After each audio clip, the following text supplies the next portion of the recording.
We don't need a input from a select group on any of those kind of social platforms because you're only getting a very small subset of people that may or may not represent the whole entirety of Lynn Haven, and they're going to always say they do.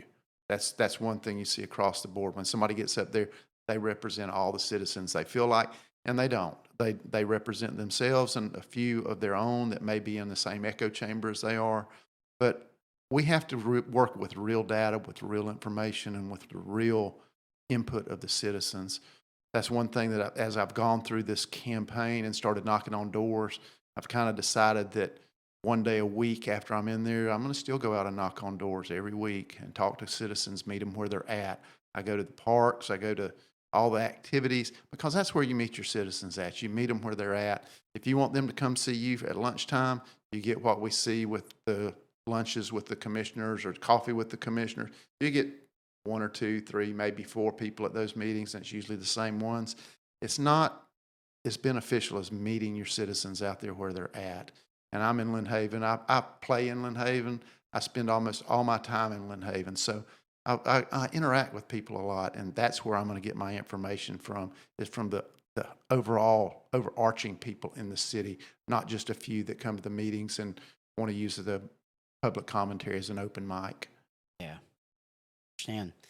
So we hit on the debt. We hit on a little bit of misinformation. Did you want to hit on anything else when it came to misinformation that you think that should be out there?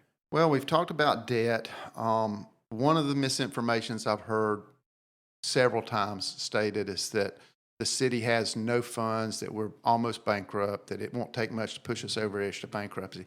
That's pure BS. Sounds like the same. It's pure misinformation. We've got probably 3 to 6 months of funding that if everything shut down tomorrow, we could stay a going concern in the city for that length of time.